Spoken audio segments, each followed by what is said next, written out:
Once built to heal, these institutions became monuments to suffering. Today, their empty corridors still whisper of pain. We'll uncover Waverly Hills Sanatorium, where tuberculosis patients endured rib removals and a secret tunnel for the dead.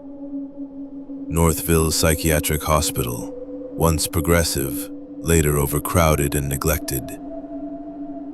And Kings Park Psychiatric Center, where electroshock and psychosurgery shaped lives and hauntings.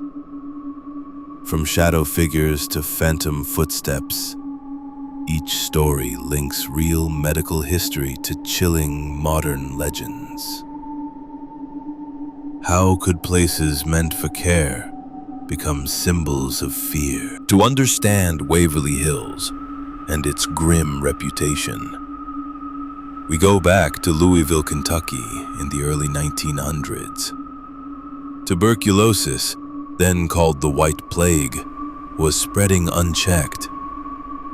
There was no vaccine, and medicine offered only limited, often brutal, treatments. Doctors believed fresh, clean air could help. So in 1910, a modest wooden sanatorium was built on land once owned by Major Thomas H. Hayes, high on the rolling hills outside the smoky city. As the crisis deepened, the facility grew, eventually replaced by a massive 5-story brick structure that opened on October 17, 1926.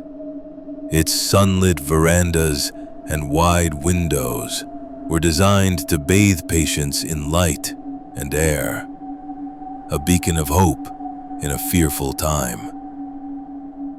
But that hope came at a terrible price. Mainstream TB treatment of the era often meant invasive procedures.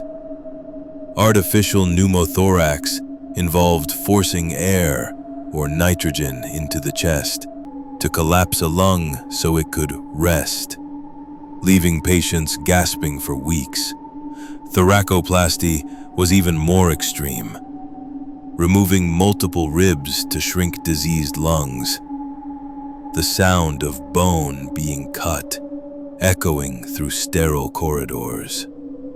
For TB that had spread to the brain, electroshock therapy was sometimes attempted, despite poor success rates.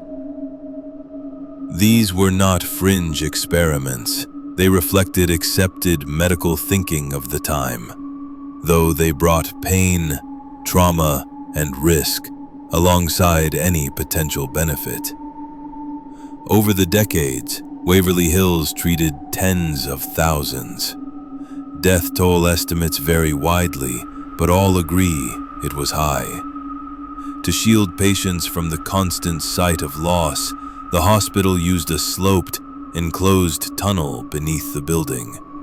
Originally meant for steam and supply transport, it became a discreet passage to move the dead to waiting hearses. In its cool, dim interior, gurneys rolled almost silently, part of the daily routine in a place where death was never far away. Life inside the wards moved slowly. The air was thick with disinfectant and the harsh sound of coughing. Patients lay in rows, staring at ceilings for months or years. Staff worked, ate, and slept within the same walls. The line between caregiver and witness blurring until despair became part of the job. From this atmosphere of suffering grew the stories that fuel Waverly's haunted reputation. The most famous is Room 502. According to local legend, in 1928, a nurse named Mary Hillenberg died by suicide there. After learning beyond Room 502, shadowy figures are said to cross moonlit halls. Phantom footsteps echo in empty spaces. The tunnel itself has reports of cold spots and unseen movement in the dark. Whether one believes in ghosts or not, Waverly Hills remains a monument to human suffering, proof that a place built for care can become a symbol of dread. And it would not be the last institution where optimism gave way to shadows. Northville Psychiatric Hospital opened in 1952, looking nothing like the bleak asylums of old. Spread over 453 acres, with 20 buildings and an 8-story tower at its center, it resembled a college campus more than a state hospital. Patients could attend art and music classes, perform in theater productions, swim in the indoor pool, or bowl at the on-site alley. The design reflected a then progressive belief that space, structure, and creative outlets could restore mental health. But by the 1980s, that vision had collapsed. Budget cuts and policy shifts swelled the population to nearly 1,000, far beyond its 650 patient capacity. Hallways became sleeping quarters. Mats were laid out on gym floors. Individual therapy gave way to strict medication regimens. Investigative reporters documented neglect, violence, and squalid conditions.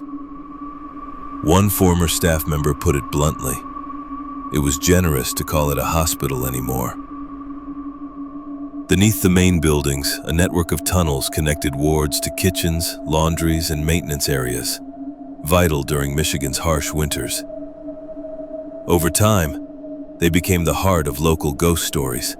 Staff whispered about a lady in white drifting through the dim corridors. Some claimed to hear approaching footsteps echo in the still air, only to find no one there. Whether passed along with a smile or a shiver, the tales endured.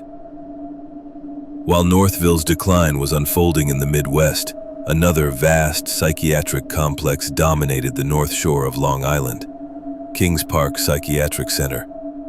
Founded in 1885 as a farm colony asylum, it followed an early model of treatment where patients worked outdoors, tending crops and livestock to sustain the institution. Over the decades, it grew into a self-sufficient city, its own power plant, water system, and even a private Long Island Railroad spur to bring in supplies and visitors. In 1939, Kings Park completed Building 93, a 13-story Art Deco tower built for geriatric and chronically ill patients. Its stark silhouette became the institution's defining landmark. But inside, psychiatric care reflected the accepted practices of the mid-20th century. Invasive psychosurgeries, electroconvulsive therapy, and strict regimentation. In 1955, the arrival of Thorazine transformed treatment. The drug reduced the reliance on such procedures and sparked the slow wave of deinstitutionalization, emptying wards that had once housed over 9,000 people. By the early 1990s, entire wings stood silent. When the state shut Kings Park down in 1996, more than 100 buildings were left behind. Redevelopment proved difficult. Contamination, structural decay, and the sheer scale of the site stood in the way. Much of the land became state park, but the remaining ruins. Visitors to the quad reported sudden, unexplained screams breaking the stillness.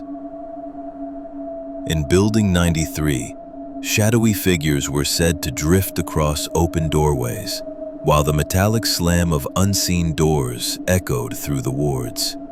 The stories of Northville and Kings Park remind us that bricks and mortar can outlive the people they served, and that the walls of such places often keep their own counsel.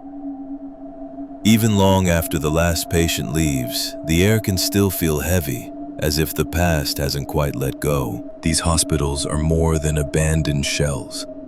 They are monuments to human suffering, their walls holding the weight of decades past. Historian Thomas Locker notes that places absorb memory, raising the question, which of today's buildings will carry our century's ghosts? Perhaps modern hospitals, detention centers, or disaster sites already bear their own shadows. These places feel haunted not from legend alone, but from the very real pain that once filled them. If this story resonated, share in the comments which location you'd like explored next. Full sources are listed in the description.